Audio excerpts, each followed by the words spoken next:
స్వచ్ఛమైన నాణ్యమైన గౌదర్పార్ పూజా ఉత్పత్తులు www.gaudarpar.com ద్వారా ఆన్లైన్ లో ఆర్డర్ చేయండి. మీ ఇంటిని దేవాలయంగా మార్చుకోండి. నమస్కారం గురుగారు. నమస్కారం అమ్మా. భాద్రపద మాసం వచ్చేసింది. ఇక వినాయక చవితి ప్రత్యేకంగా మాట్లాడుకోవాలి. ఎవ్వరు ఎటువంటి పరిస్థితుల్లో ఉన్నా ఎక్కడైనా సరే చక్కగా వినాయక చవితి అనగానే మండపాలు ఏర్పాటు చేసుకునే వాళ్ళు కొంతమంది, ఇళ్లల్లోనే వినాయకుడిని పెట్టి పూజించే వాళ్ళు కొంతమంది, ఇక ఆలయాల్లో చాలా వైభవంగా జరుగుతుంది. ముందుగా భాద్రపద మాసం యొక్క విశిష్టత చెప్తూ వినాయక చవితి విశిష్టత కూడా తెలియచేయండి. చాలా చక్కటి ప్రశ్న ఇది. మనకి భాద్రపద మాసం పౌర్ణమి రోజు పూర్వభాద్ర లేదా ఉత్తరాభాద్ర నక్షత్రం ఉంటే ఆ మాసాన్ని భాద్రపద మాసం అన్నారు. భాద్రపద మాసం చాలా విశేషమైనటువంటి మాసం. మనకి ప్రతి మాసానికి ఒక్కొక్క ప్రాధాన్యత, ఒక్కొక్క ప్రాముఖ్యత ఉన్నాయి. అందులో దక్షిణాయనాన్ని మనం తీసుకున్నట్లయితే మనకి భాద్రపద మాసం ఏదైతే ఉన్నదో ఆషాఢ మాసం గురువులకి, శ్రావణ మాసం మనకి శివుడు విష్ణు అనేటువంటి భేదం లేకుండా అందరి ఆరాధనలకి, అమ్మవారికి భేదం లేకుండా ఆరాధనలకి, ఇంకా భాద్రపదం వచ్చేసేటప్పటికి వినాయకుడికి, ఆశ్వీజం వచ్చేటప్పటికి అమ్మవారికి, కార్తీకం వచ్చేటప్పటికి ఈశ్వరుడికి, ఈ రకంగా మనకి ఒక్కొక్క మాసం ఒక్కొక్క దేవతా స్వరూపానికి సంబంధించినగా కనబడుతుంది. అయితే అందులో ఈ భాద్రపద మాసంలో వచ్చేటప్పటికి రెండు విషయాలు ఉన్నాయి. శుక్లపక్షం వచ్చి మనకి విశేషంగా విఘ్నేశ్వరుడికి సంబంధించినటువంటి విషయాలుగా, ఇంకా కృష్ణపక్షం వచ్చేటప్పటికి పితృదేవతలకు సంబంధించినటువంటి కార్యాలుగా చెప్పబడింది. అందులోనూ భాద్రపద శుక్లపక్ష చవితి నుంచి 9 రోజులు గణేశుడిని నవరాత్రులు చేయడం, ఇక భాద్రపద మాసం శుక్లపక్ష పంచమి ఋషి పంచమి. మనం ప్రతిరోజు దైవ రుణం, ఋషి రుణం, పితృ రుణం ఇలాంటి రుణాలు తీర్చుకోవాలి. అలాంటి ఋషి రుణాలు తీర్చుకునేటువంటి రోజు ఋషి పంచమి. ఆ ఋషి పంచమి రోజు కనుక మనకి ఇంతటి జ్ఞానాన్ని అందించినటువంటి ఋషుల్ని స్మరించుకుని వారికి తర్పణాలు వదిలి వారి కోసం వారు ఇచ్చినటువంటి వేదాలని, శాస్త్రాలని, విజ్ఞానాన్ని చదువుకుని మహాభారతం పురాణాలు కనుక చదువుకోగలిగితే వారు రుణం తీర్చుకున్నట్టు. ఇవన్నీ కూడా భాద్రపద మాసం యొక్క విశిష్టత చెప్తాయి. ఇంకా భాద్రపద మాసంలోనే చతుర్దశి రోజు అనంత పద్మనాభ వ్రతాన్ని చేస్తారు. భాద్రపద మాసంలోనే వామన అవతారం, వామన జయంతి జరిగినట్టు వామన ద్వాదశి కూడా మనకి చెప్తారు భాద్రపద మాసంలో. ఇంకా భాద్రపద మాసంలో కృష్ణ పక్షాలని, మహాలయ పక్షాలు, పితృపక్షాలని చెప్తారు. అందుకని భాద్రపద మాసం చాలా విశేషమైనటువంటి మాసం. అసలు ఎవరు కూడా ఖాళీగా లేకుండా ఏదో ఒక పూజా వ్రతం చేసుకునేటువంటిది ఈ మాసంగా చెప్పడాలి. ఇంకా ఈ భాద్రపద మాసంలో శుక్లపక్ష చవితి తిథిని వినాయక చవితిగా చెప్పబడింది. వినాయక చవితి గురించి శమంతకమణికి సంబంధించినటువంటి కథ, శమంతోపాఖ్యానం అని అంటారు. ఆ యొక్క కథ చదువుకోవడం, వినడం చాలా ముఖ్యం ఈ వినాయక చవితి రోజు. దీంతో పాటు ఆ విఘ్నేశ్వరుని పూజించడం వినాయక చవితిలో ఉన్నటువంటి చాలా విశిష్టమైనటువంటి ముఖ్యమైనటువంటి విషయం. వినాయక చవితి అసలు మనం ఎందుకు చేయాలి అంటే, ప్రతి మానవుడికి జీవితంలో కష్టం, సుఖం ఇవన్నీ వస్తాయి. అయితే ఇవి వచ్చినప్పుడు పనులలో ఆటంకాలు, విఘ్నాలు అధికంగా కలుగుతూ ఉంటాయి. ఈ ఆటంకాలు, విఘ్నాలు తొలగించేటువంటి దేవుడు వినాయకుడు. విఘ్నేశ్వరుడు యొక్క మనం వినాయక చవితి చేసుకున్నాక ఆ కథలు కూడా మనం చూస్తే ప్రతి కథలో ఒక స్ఫూర్తి ఉంటుంది. చిన్నపిల్లలకి విఘ్నేశ్వరుడు స్వరూపమే చాలా ఒక వింత. ఆయన యొక్క స్వరూపంలోనే, ఆయన కథల్లోనే అన్నదమ్ముల మధ్య చిన్న స్పర్ధ రావడం, గణాధిపత్యం పొందడం కోసం ఇద్దరి మధ్య పోటీ జరగడం, ఆ పోటీలో తల్లిదండ్రులు ప్రదక్షిణ చేసి తెలివితేటలను ఉపయోగించి విఘ్నేశ్వరుడు ఆ యొక్క ఆధిపత్యాన్ని పొందడం, ప్రతి చోట కుమారస్వామి కన్నా ముందే వెళ్ళి ఆయన పుణ్యతీర్థాల్లో స్నానం చేస్తున్నట్టు కనపడడం, అది చూసినటువంటి కుమారస్వామి విఘ్నేశ్వరుడు తెలివితేటలను ఒప్పుకొని ఆయనకే ఆధిపత్యం అని తన అన్నగారిని ఇది చేయడం, ఇవన్నీ కూడా మనకి పిల్లలకి చాలా అనేక విషయాలు తెలియజేసేటువంటి ఎంతటి విశిష్టత ఉన్నటువంటి వినాయక చవితిని ఆచరించినటువంటి వారికి భాద్రపద మాసంలో విఘ్నాలు ఉండవు, అన్ని శుభాలు కలుగుతాయి. ఇదే కాకుండా వినాయకుడిని మనం ఎందుకు పూజించాలి అంటే, విఘ్నాలు తొలగించడానికి, బుద్ధి ప్రసాదం, మనకి బుద్ధి కలగాలి అన్నా, జ్ఞానం రావాలన్నా, చదువు రావాలన్నా విఘ్నేశ్వరుడినే పూజించాలి. కష్టాలను తొలగించేటువంటి దైవం విఘ్నేశ్వరుడు అని చెప్పడం జరిగింది. అందుకనే వినాయక చవితికి ఇంతటి విశిష్టత. గురుగారు, విగ్రహం విషయంలో చాలా సందేహాలండి. అసలు ఎలాంటి వినాయకుడిని ఆ రోజున పూజించాలి అని అంటే వినాయక చవితి సందర్భంగా మీరు అడిగినటువంటి ప్రశ్న చాలా చక్కటి ప్రశ్న అమ్మా ఇది. వినాయక చవితి రోజు ఏ వ్యక్తి అయినా సరే మట్టి విగ్రహాన్ని మాత్రమే పూజించాలి. ప్లాస్టర్ ఆఫ్ ప్యారిస్ విగ్రహాలు, ఏ విగ్రహాలైనా మీరు కనుక ఇతర విగ్రహాలు పూజిస్తే దానివల్ల ఎలాంటి వినాయక వ్రతానికి సంబంధించినటువంటి ఫలితం మాత్రం దొరకదు. ఎందుకంటే వినాయక వ్రత ఫలితం మీకు దక్కాలి అంటే మట్టి విగ్రహాన్ని పూజించడం శ్రేష్టం. నీ దగ్గర ధనం కనుక ఎక్కువగా ఉంటే వెండి లేదా ఇంకా ధనం ఉంటే బంగారపు విగ్రహాన్ని పూజించి దానిని దానం ఇచ్చుకోమన్నారు. కానీ మట్టి విగ్రహాన్ని పూజించి, అసలు మనం మట్టి విగ్రహాన్ని ఎందుకు పూజించాలనేటువంటి కూడా శాస్త్రం ఉంది. మనకి భాద్రపద మాసంలో నదులన్నీ పొంగి ఉంటాయి, తటాకాలన్నీ. అసలు మనమే పూర్వం స్వయంగా వెళ్ళి ఆ యొక్క నదులు తటాకాల వద్దకు వెళ్ళి ఉన్నటువంటి బంకమట్టిని తీసుకుని దాంతో విఘ్నేశ్వరుడు విగ్రహాన్ని చేసుకునేటువంటి వారు. ఆ విఘ్నేశ్వరుడు వినాయకుని చేసుకుని ఆ చేసినటువంటి మట్టి విగ్రహాన్ని తెచ్చి పూజించుకుని మళ్ళీ ఆ విగ్రహాన్ని తీసుకెళ్ళి అక్కడే నిమజ్జనం చేసేవారు.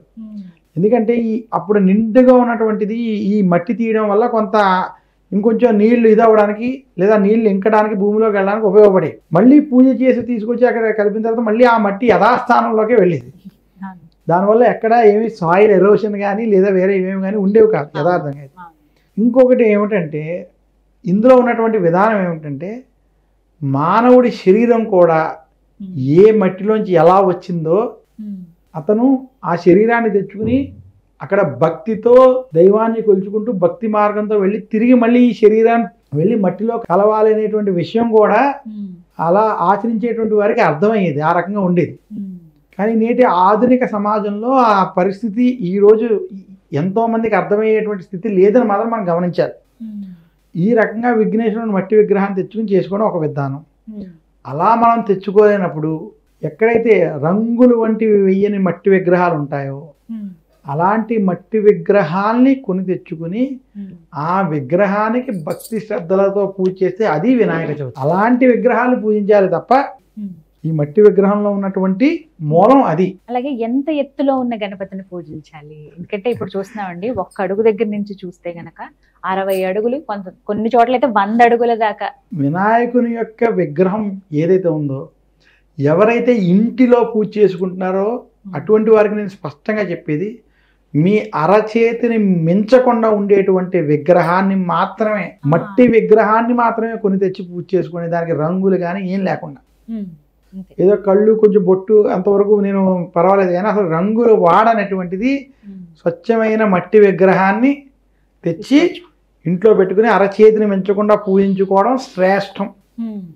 ఇంకా మీకు ఎంత పెద్ద విగ్రహాన్ని పెట్టే కొద్దీ అంత నిష్ఠ, అంత అనుష్ఠానం, అంత మీరు హోమాలు, అంత మీరు ఆయనకి చేయాల్సినటువంటి ఉపచారాలు, అంత నైవేద్యాలు, ఇవన్నీ చేసేటువంటి శక్తి మీకుంటే ఆ శక్తిని అనుసరించి పెట్టుకోండి. అర్థమైందండి?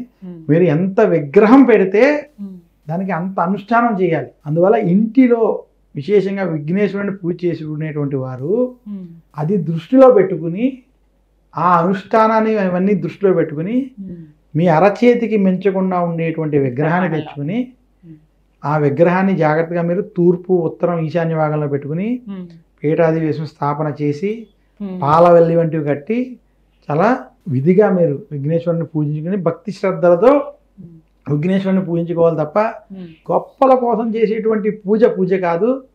దానివల్ల ప్రయోజనం లేదు. అశాస్త్రీయమైనటువంటి పద్ధతుల్ని, అంటే సమాజానికి హితాన్ని చేకూర్చని పద్ధతులు లేదా ఎక్కడైనా మనకి కాలుష్యాన్ని రేపేటువంటి విషయాలని శాస్త్రం ఎక్కడా చెప్పలేదు, ఆమోదించలేదు. ఇది ప్రతి ఒక్కరూ గమనించాలి. మనకి శాస్త్రం చెప్పినటువంటి విధానం మట్టి విగ్రహాన్ని తెచ్చుకోవడం, దాన్ని పూజించడం, మళ్ళీ కేవలం పూజించినటువంటి మట్టి విగ్రహాన్నే తీసుకెళ్లి నిమజ్జనం చేయడం అని మాత్రం చెప్పింది. ఇలా ఆచరించినటువంటి వారికి మాత్రమే వినాయక వ్రతం చేసినటువంటి పుణ్యం లభిస్తుంది తప్ప ఏ విధంగా ఇతర విధాలుగా మనం చూస్తున్నటువంటి విధాల ఆచరించేటువంటి వాటి వల్ల ఎటువంటి ప్రయోజనం లేదు. గురువుగారు, మట్టివే అంటున్నారు.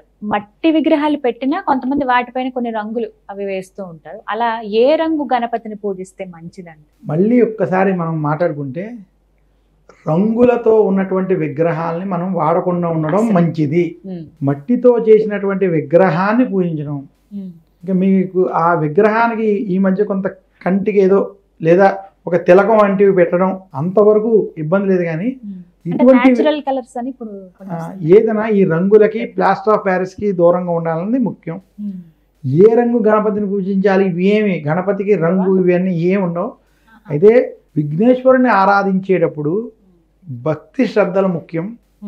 అలాగే సమాజానికి మనం దేనికి అసౌకర్యం కలిగించకుండా, ఎక్కడ పొల్యూషన్ వంటి మనం పెంచేటువంటివి లేకుండా సమాజ హితాన్ని దృష్టిలో పెట్టుకుని మనం విగ్రహాలు తెచ్చుకుని పూజించాలి తప్ప సమాజ హితం లేనటువంటి వాటి జోలికి వెళ్ళకూడదు.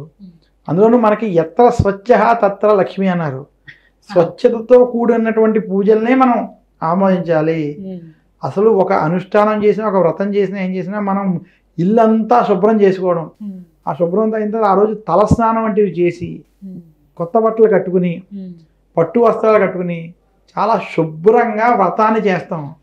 స్వచ్ఛత అనేది భారతీయుల్లో ఉంది. అలా స్వచ్ఛతను పాటిస్తూ పర్యావరణాన్ని రక్షిస్తూ చేసే వ్రతాలని మనం చేసుకున్నటువంటి చరిత్ర ఉన్నటువంటి భారతీయులం కాబట్టి అలా ఆచరించాలి తప్ప అసౌకర్యం చేసేటువంటి వాటిని మనం ఆమోదించకూడదు. వాటిని అయితే అంగీకరించరు. అసలు వినాయకుడి పూజని ఏ విధంగా ఆచరించాలండి? ఆ వ్రతం విఘ్నేశ్వరుని పూజ వ్రత విధి విధానం ఈ రకంగా చెప్పబడింది. వినాయక చవితి రోజు మనం ఏదైతే మట్టి విగ్రహాన్ని మనం తెచ్చుకున్నామో దాన్ని తూర్పు, ఉత్తరం లేదా ఈశాన్య భాగంలో ముందు నేలను శుభ్రం చేసి, కుదిరితే గోమయంతో అలికి, లేదంటే శుభ్రపరిచిన దాని మీద ఒక ముగ్గు వేసి పీటని స్థాపన చేసి దాని మీద ఒక వస్త్రం వేసి విఘ్నేశ్వరుడిని పెట్టాలి. ఆ పెట్టినటువంటి విఘ్నేశ్వరుడి పైన పాల వెళ్ళేవి కట్టి దానికి రకరకాలైనటువంటి పళ్ళని కట్టి విఘ్నేశ్వరుడిని చక్కగా అలంకరించుకుని గొడుగు అవి పెట్టుకుని మీరు విఘ్నేశ్వరుడిని పెట్టుకోవాలి. పెట్టుకున్న తర్వాత ముందు వినాయక వ్రతం చేసేటప్పుడు ముందు పసుపు విఘ్నేశ్వరుని పూజించాలి. పసుపు విఘ్నేశ్వరుని యొక్క పూజ అయిన తర్వాత పసుపు విఘ్నేశ్వరుని అక్షింతలు గరికతో పూజ చేయాలి. ఆ పూజ అయిన తర్వాత మనం తెచ్చుకున్నటువంటి మట్టి విగ్రహానికి పూజ ఉంటుంది. ఆ మట్టి విగ్రహానికి కూడా 21 రకాల పత్రాలతో జాజీ పత్రం పూజయామి, బృహతీ పత్రం పూజయామి, దత్తూర పత్రం పూజయామి, అర్క్యపత్రం పూజయామి అని ఈ రకంగా మనకి ఆ మంత్రాలు ఉంటాయి. ఈ యొక్క పత్రాలు ఉంటాయి. ఈ ఒక్కొక్క పత్రం ఒక్కొక్క ఔషధ గుణాలతో ఉంటాయి. దీనికి కూడా శాస్త్ర ప్రమాణం ఉంది.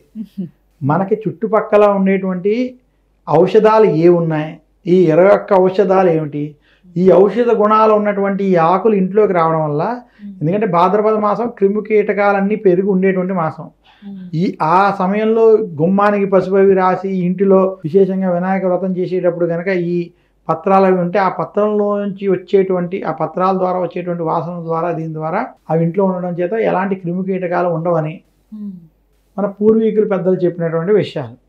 పైగా ఇవి ఔషధ గుణంతో ఉన్నటువంటి ఆకులు ఇంటిలో ఉండడం చేత అది ఆరోగ్యాన్ని కలిగిస్తుందని కూడా మనకు చెప్పడం జరిగింది. ఇదే కాకుండా ఈ 21 రకాల ఔషధాలు తెలియడం చేత, ఈ పత్రాలు తెలియజేయడం చేత అది ఆయుర్వేద పరంగా ఆరోగ్యానికి ఉపయోగిస్తుందని కూడా ఒక విధానం ఉంది. ఈ 21 పత్రాలతోటి విఘ్నేశ్వరుని పూజించి తర్వాత విఘ్నేశ్వరుడికి అష్టోత్తర శతనామాలతో షోడశోపచారాలతో విఘ్నేశ్వరుని మనం పూజించుకుని అదైన తర్వాత కథ అక్షంతలు తీసుకుని విఘ్నేశ్వరుడి యొక్క కథ మొత్తం చదువుకుని అందులోను ముఖ్యంగా శమంతకమణికి సంబంధించినటువంటి కథను విశేషంగా చదివి పిల్లలు తెలుసుకుని ఆ అక్షంతలని పెద్దలందరూ కూడా పిల్లల మీద వేసి, పెద్దలు ఎవరైతే ఉన్నారో ముందు భగవంతుడి మీద వేసి కొంచెం వాళ్ళ మీద వేసుకుని అందరికీ అక్షంతలు వేసి, అలాగే విఘ్నేశ్వరుడికి ఈ పూజలోనే నైవేద్యంగా కుడుములు, ఉండ్రాళ్ళు, కజ్జికాయలు ఇవన్నీ కూడా ఆయనకి నివేదన చేసి ఆ రోజు ఇంట్లో ఏమి వండినా కూడా అవన్నీ కూడా భగవంతుడికి నివేదన చేసి ఇంటిల్ల బాది ఆహారం స్వీకరించాలి.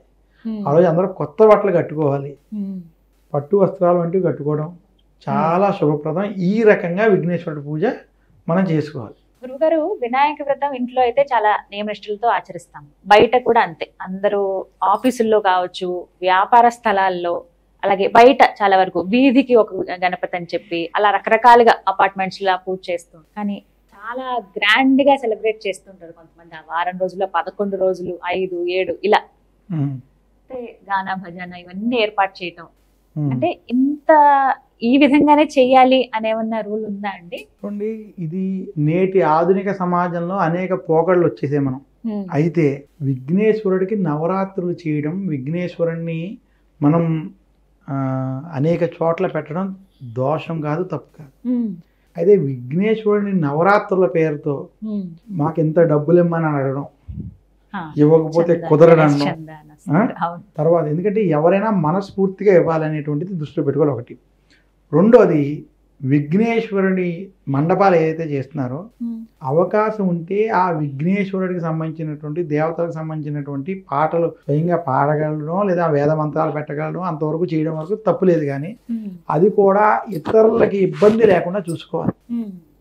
కానీ ఈ పేరుతో రకరకాల విన్యాసాలు వంటివి చేయడం, ఆ మండపాల మీద చెప్పులతో కూడా వెళ్ళిపోయే పాటలు ఆటలు వంటివి చేసేసుకోవడం, ఇవన్నీ కూడా పుణ్యం సంగతి దేవుడు ఎరుగు, అది పాపంలోకి పాతకాల్లోకి చేస్తున్నాయి.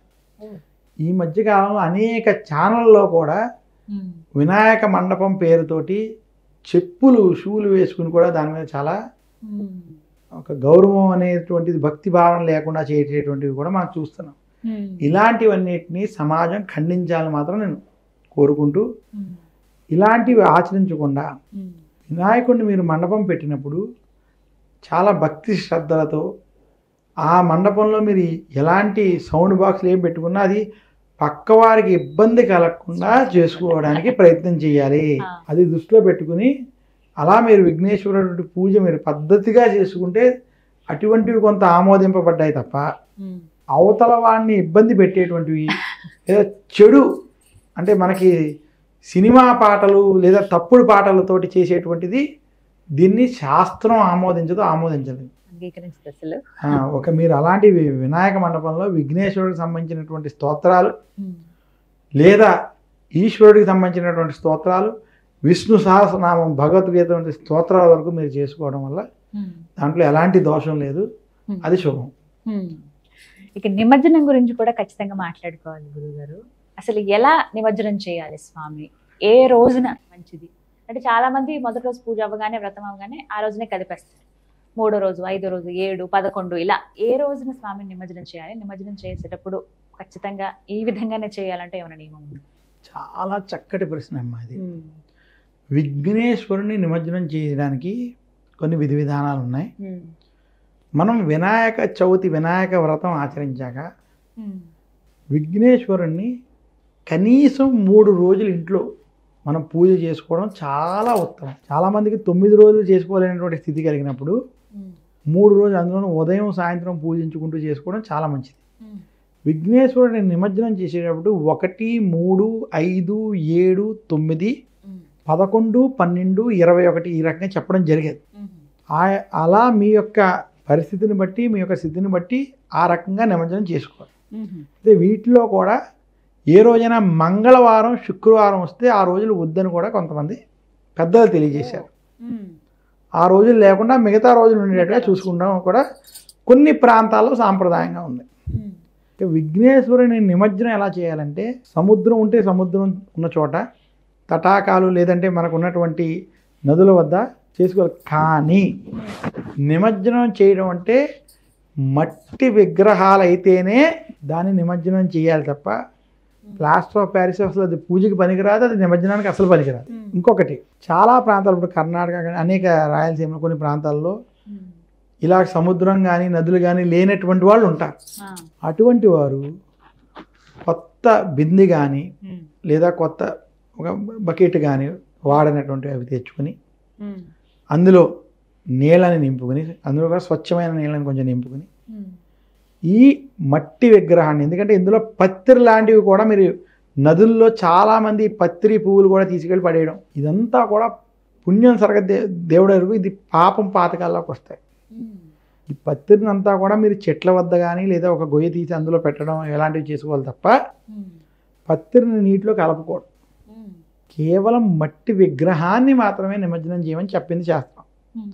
ఆ మట్టి విగ్రహాన్ని ఇలా ఈ బకెట్లో నీళ్ళలో మీరు తీసుకుని అందులో ఆ విగ్రహాన్ని నిమజ్జనం చేసి అది పూర్తిగా ఆ మట్టి కరిగిపోయిన తర్వాత దాన్ని తీసుకువెళ్ళి మొక్కలకి పోయడం వంటివి చేయడం, ఈ రకంగా మీరు ఆచరించవచ్చు. ఎవరికైతే నది వంటివి దగ్గరలో అందుబాటులో లేవో అటువంటి వారికి ఇలా చేసుకోవచ్చు. ఇలా శాస్త్రం చెప్పిన విధంగా పద్ధతిగా నిమజ్జనం వంటివి చేసుకోవాలి తప్ప పర్యావరణాన్ని కలుషితం చేసేటట్టు పత్తులు వంటివన్నీ నిమజ్జనంలో వాడేయడం, రంగులతో కూడినటువంటి విగ్రహాల్ని నిమజ్జనానికి వాడడం, ఇవన్నీ కూడా దోషం. ఇలాంటివి చేయకూడదని మాత్రం సూచిస్తున్నాను. ఈ విధంగా వినాయక చవితి అంటే ఏ విధంగా వ్రతాన్ని ఆచరించాలి, ఎలా చేసుకోవాలి, ఎవరెవరు చేయొచ్చు, నిమజ్జనం దాకా ఎలా ఆచరించాలని చాలా చక్కగా వివరించారు గురువు. ధన్యవాదాలు. ధన్యవాదాలమ్మా. నమస్తే.